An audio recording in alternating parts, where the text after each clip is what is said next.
Was everybody joining me on the podcast right now? Yes, everybody. I am in my car on my lunch break from the day job doing an interview, but you got to do what you got to do in this business to get the content out. But I'm joined by Josh Beltwell. Check him out. All his many duties over there at Detroit Messenger, but has his finger. He knows the pulse of all things Troy athletics and a big Stallions fan too.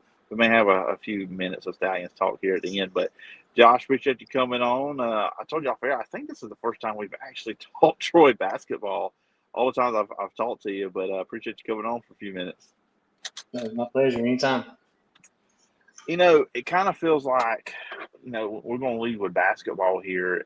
That it took him longer to get it going than John Summerall, but Scott Cross really feels like he was the basketball equivalent to John Summerall with what he did there, back-to-back Sun Belt titles, getting to the NCAA tournament. And you kind of had that feeling, and obviously, athletic director Kyle George kind of knew that from reading your article, talking about how like already in October he's kind of thinking this could be a possibility that Scott Cross could leave. But you win back-to-back Sun Belt titles, you're going to NCAA 2 years in a row. It was kind of no shot that Scott Cross would leave for a bigger school. Yeah, I know you kind of felt like it was going to happen. I thought that maybe they would have one more year, kind of a buffer, just because his son, his baby boy, his youngest, was going to be a senior this coming up year. So I thought maybe they might have another year left in them. But yeah, just when you have that type of success at Troy, like you mentioned with Summerall, I guess it's going to happen. Someone's going to come knocking. And there had been teams that had come knocking before, and Troy been able to retain him and keep him. But eventually, that kind of success is going to lead to some offers that you just can't refuse. Yeah, I mean, obviously, and you get a chance to go to Georgia Tech in the ACC, a prominent basketball conference. The opportunities there, and he'll do a great job there. I mean, I expect to see Georgia Tech in the tournament. And I was thinking with him too. When you look at his career, the first 2 years they had losing records, so it did take him a couple years to kind of get it going at Troy. But when he did, they had some really good years. And kind of one of the things where it's sad when you're in the Sun Belt, you only get that one team in, and it's got to be the conference champion because there were probably some teams in the regular season he had before the previous 2 years that were probably good enough to be in the tournament, but just kind of way it works where you have to win that Sun Belt conference tournament. Yeah, for sure. And the interesting thing is that he's coming into a situation now that's kind of similar to what it was at Troy. Troy was coming off of a couple of really down years, depleted roster, and he came in there and he had to build it up. And like you mentioned, there's a couple of rough years there, and then all of a sudden, 5 straight 20-win seasons, 2 straight conference championships. So Georgia Tech, they've had a couple of rough years too, down a little bit. So I kind of feel like you're going to see a rebuilding process like he had at Troy. I know now they bring in Adam Howard coming in from NC State, where this guy's first time being a head coach. A lot, he did mention Phil Cunningham. That's a name we haven't heard in a while associated with basketball. Of course, they had that year. They had their run to get into the tournament. I know Cunningham was not too happy when he was let go before Cross came in. Just what's your overall thoughts on the hiring of Adam Howard? It was interesting. It was one of the names that I guess I really had not thought about. He was here at Troy before, um, and when you're kind of looking at his background and everything, you're seeing a guy that has been a recruiter, a really good recruiter. He has ran defenses at different programs, including at South Alabama, and then he also was responsible for the offense for I believe at Nebraska when he kind of their coach uh, credited him for turning them around offensively, and then he also was responsible for it there at North Carolina State. So bringing a lot of experience. He's had a lot of really good coaches that he's coached with too. Also a great recruiter. So I think it was an interesting hire, and I know there's a lot of Troy fans that were hoping for Ben Fletcher as a Troy legend, and he's been a great coach himself. But I think this is going to be interesting to see how he takes it. And I think the big thing is building out his staff, who's he able to retain, who's able to bring in, because he's emphasized that he wants to kind of do things similar to what Cross did in the terms of retaining guys and developing guys, which that was a big part of Scott Cross. Cross never relied on the transfer portal. You never saw him going out there trying to get six, D1 transfers every year. It was always try to retain who you got, develop them, improve them every year.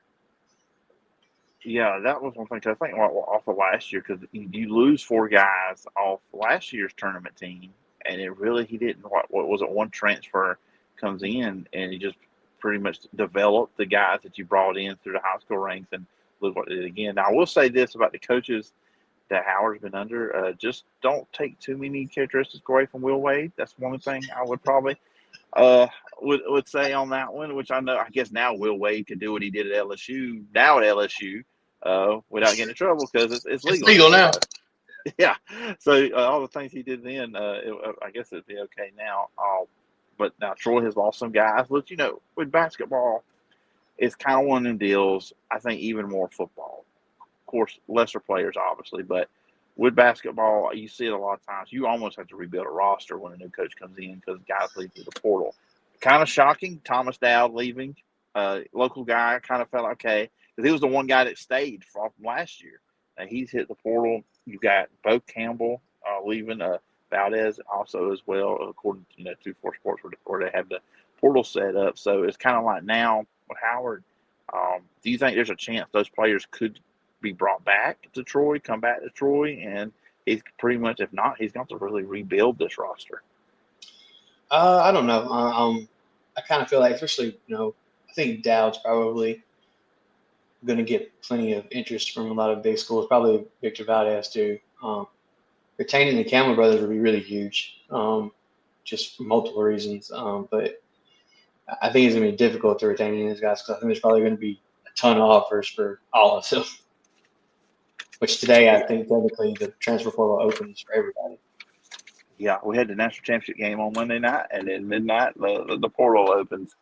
Yeah, Dow's is. I mean, because he's a big that can rebound for you. He can do all the things around the basket to down low, which I think he really developed on since high school. I remember seeing him at Dothan. He was a guy that shot a lot of threes, but he's also a big that can stretch the floor, so you can play him along with a traditional big and not be clogged up the paint because again he can hit the three, especially from the corner. So, wherever he goes next, that team is going to get a really, really well-rounded player.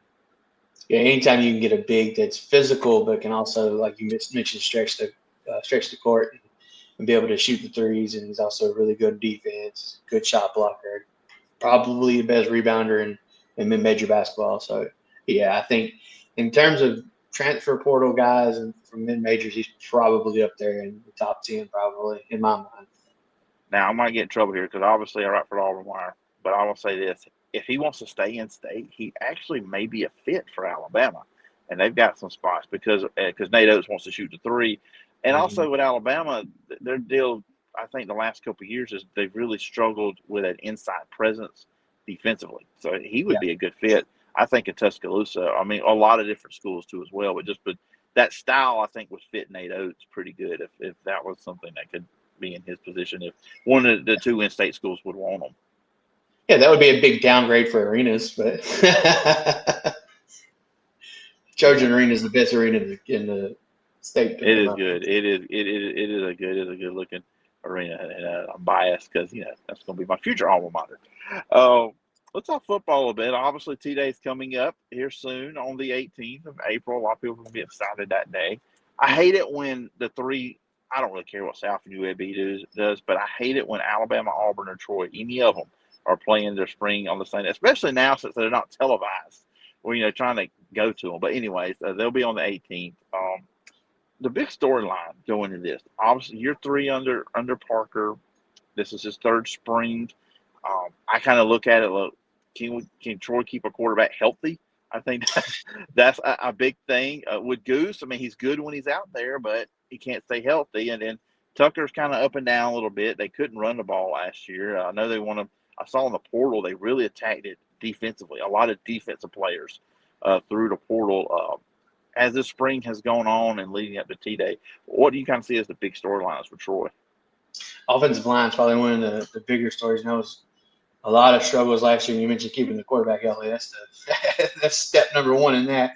And everyone is raved about the offensive line. And I will say this about the entire team, just the eye test when you go out there and you look, size is not an issue. There's some big guys from Mm-hmm. across the board. I'm talking running backs, quarterbacks, um, receivers, tight ends. There's some big guys. As my dad, there's some big fellas out there. Um, but I mean, the defense is almost entirely going to be entirely new. I mean, I think two maybe starters returning. But offensively, I think fans are going to be in for some fun stuff there, because when you ask any of the offensive players about this new offense, all of them pretty much would just smile at you and say it's fun. And I know there's some players from uh, previous years that have mentioned that playing in this offense would have been real fun for them too. So I'm looking forward to seeing it. It's been fun to watch them practice so far, but in the game wise, what's going to look like. Yeah, because I think last year too with Troy, which that goes back to the offensive line, but the run game wasn't always there. A lot got put Yeah, on the quarterbacks, and you think we can get that going too as well for them. That'd be big. yeah, oh for sure. And they got some new faces there. There's a couple of the guys that are coming back from last year, but the big faces are going to be the guys that transferred in. They have a big JUCO kid that looks really impressive. So And they got you mentioned defense. I mean, it is good you have the Sunbelt leading sack guy coming back, and Donnie Smith coming back. So always you can get after the quarterback. Always a good thing having a guy like that on that side.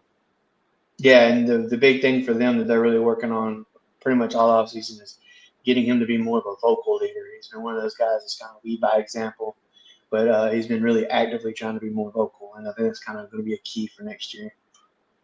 I don't know. It's got to probably be a little more relieving going into the spring and going into this upcoming season for Parker, knowing that first year just did not go how you wanted it to. A lot of injuries, a lot of adjustments for the team, the guys that were back that were there in the summer, just a different coach. Going into this spring, I know 8-6, 6 losses. They wish they could have won another Sun Belt title, but kind of going into this year, new offense, new excitement. I feel like for him, it's probably going to be a more relaxing spring, knowing what you just came off of during the season, which really, I think a lot of people were surprised Troy was in the Sun Belt championship game. Yeah, last season was kind of crazy, especially down the stretch. I think everyone kind of seems a little bit more. I don't know if you want to say not comfortable, but more confident, I guess. Um, Even with some of the changes, everyone kind of just seems more confident all the way around. You do have, we've mentioned all of the guys that are gone from the last few years, especially on defense. But I mean, key positions like quarterback, having two guys with Goose and Tucker with so much experience that they have is really huge. I guess, if you want to look at it on both sides, yes, the quarterback does not stay healthy, but then again, you got a guy behind you that has played a lot. So you also have experience, and not a lot of teams have that now. In college football, at any level, a backup that has had a lot of experience. Because you probably see some guys in Tucker's situation and say, "Hey, let me just go transfer somewhere I can be the full time Mm-hmm. starter."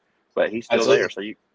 so you got two guys that that can start, and Tucker's won some games for him, and he has played well when he's had that opportunity. Yeah, Tucker So absolutely would have had some possibilities if he wanted to go that route for sure. And I think honestly, this may be as deep as Troy is being at quarterback behind him, behind Goose, because you've got the big JUCO kid from East Mississippi who's here now. Jack James obviously was one of the top recruits in Kentucky history. In terms of the numbers he put up, he shattered all kinds of records. And then they also have a kid who came from the came along with Adam Austin from Charleston State. So they're pretty deep there. I think they feel pretty good about that position. So, someone that covers the team, are you excited about a Tuesday night game during the season, a Southern Miss, and then, of course, Thursday they have a Thursday night at James Madison. I'm like, if they're going to, I thought they have to do if they do week games, it has to be South Alabama, but they're back. They're still on Saturday. Yeah, my opinion is not it's not not the popular one among fans because they don't like that, and I'm sure the school probably isn't too thrilled with it because it's gonna be hard to get crowds there. But for me, that meaning that I get to have a Saturday to not to not have to work, I love it. Anytime I get a midweek game, I love them. Yeah, I'm sure of that. Get to get to do some stuff that you don't get to do during normal Saturdays. When they play during the week or when they're on the off week too as well. So that is a positive for sure. All right, so the Stallions a little bit. We're both big fans of these alternate leagues, the UFL. And look, I thought, okay, first week against Louisville, that was interesting, new week. And look, I'll be honest, and trust me, I got flack for when I was critical of the AJ McCarron signing. As soon as I said something, somebody went on my profile, I guess saw right about Auburn. I said, "Oh, if it was an Auburn player, would you be happy?" Like that has absolutely nothing to do with it. It's a guy that has never coached before. I'm like that. That was my only issue with it. I was like, just get out of here. Get out of my DMs with that nonsense. But anyways, so week one, I thought they outplayed Louisville the whole game. Just the kicking situation was bad, and just they stalled out. They stalled out, and I was like, I saw the meme of AJ McCarron having a look after one of those misses, and the caption was, "Well, I'll never be scoring a 4-point field goal with this guy." No, for sure. But they ran the ball well. I think both games Matt Corral has played well. I think he has played well at quarterback. Then last week against Houston, who after week one I thought was the worst team possibly in the league, they could not stop a cold against Dallas. Then they owned the time of possession. So now you kind of worry, okay, this Birmingham defense could not get off the field. And then that last drive, they several times they should have got off the field, and it should have never came down to a field goal.